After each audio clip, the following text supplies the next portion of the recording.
నమస్కారం డాక్టర్ గారు. నమస్తే అమ్మా. డాక్టర్ గారు, పార్కిన్సన్స్ డిసీజ్ అంటే వణుకుడు రోగం అంటారు కదా.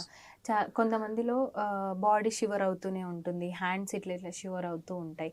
అసలు ఇది దేని వల్ల అవుతుంది అంటే చాలా వరకు ఎలా అంటే ఇంగ్లీష్ మందులు వాడుతున్నా కూడా వాళ్ళకి హాఫ్ ఆఫ్ ది రిజల్టే వస్తుంది, కంప్లీట్గా రావడం లేదు. సో అవి యూస్ చేస్తూ ఈ ఆయుర్వేదలో మీ నుంచి ఏదైనా మెడిసిన్ ఉంటుందా? చాలా మంచి ప్రశ్నమ్మా.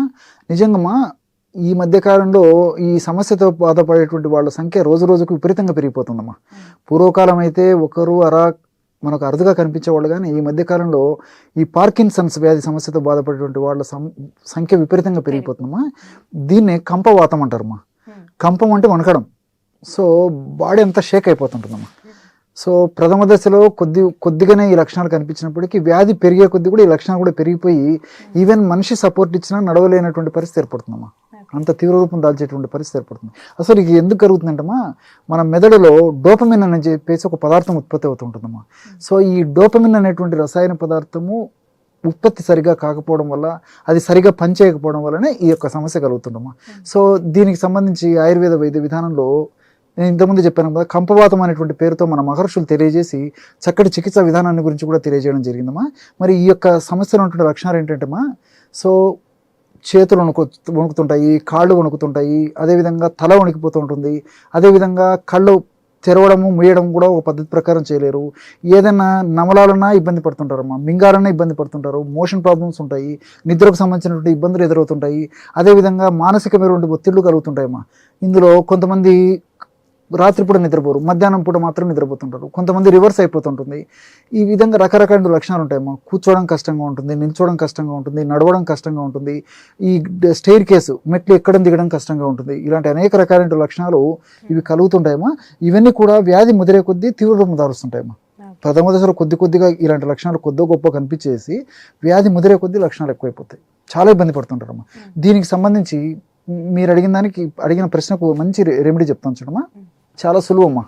సో ఇంగ్లీష్ మందులు వాడుకుంటూ కూడా ఇది వాడుకోవచ్చమ్మా. దీనివల్ల చాలా ఫాస్ట్గా ఇంప్రూవ్మెంట్ వచ్చేస్తుందమ్మా.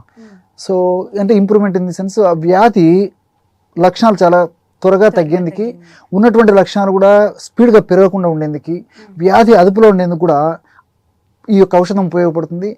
ఆ ఇంగ్లీష్ మందుల వల్ల వచ్చేటువంటి సైడ్ ఎఫెక్ట్స్ కూడా కంట్రోల్ చేసేందుకు కూడా ఇది ఉపయోగపడుతుందమ్మా. మల్టిపుల్ బెనిఫిట్స్ ఉంటాయి దీనివల్ల, సైడ్ ఎఫెక్ట్స్ అయితే ఉండవు. సో అశ్వగంధ చూర్ణము, సరస్వతాకు చూర్ణము, వచ చూర్ణము, జటామాంస చూర్ణము, బాదాం పప్పు, ఆక్రోట్ పప్పు, ఇవన్నీ సమానంగా తీసుకోవాలమ్మా. ఒక బాదాం పప్పు, ఆక్రోట్ పప్పును కాస్త వేయించాలి, ఇవి అక్కర్లేదమ్మా. ఈ పౌడర్స్ అన్ని కూడా మనకు మార్కెట్లో దొరుకుతాయి. ఈ 4 పౌడర్స్, బాదాం పప్పును వేయించేసి పౌడర్ చేసుకోవాలి, ఆక్రోట్ను కొద్దిగా వేయించేసేసి పౌడర్ చేసుకుంటే చాలా బాగుంటుందమ్మా.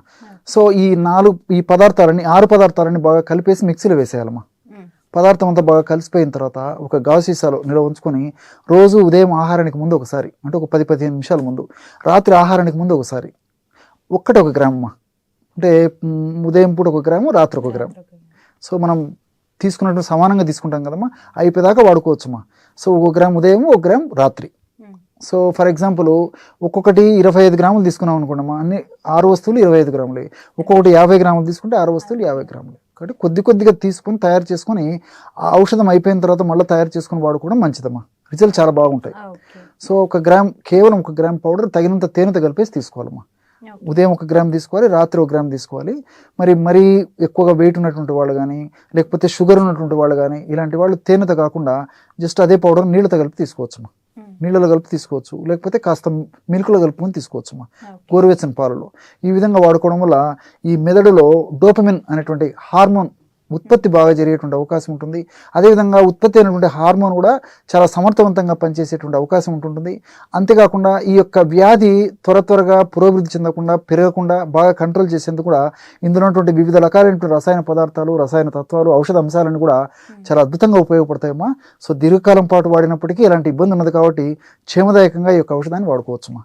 ఈ పార్కిన్సన్ డిసీజెస్ ఉన్నవారు ఈ చిట్కాని ఫాలో అయితే తప్పకుండా వాళ్ళకి క్యూర్ అయిపోతుంది, మంచి రిలీఫ్ ఇస్తుందమ్మా. ఓకే డాక్టర్ గారు, థ్యాంక్ యూ సో మచ్. నమస్తే.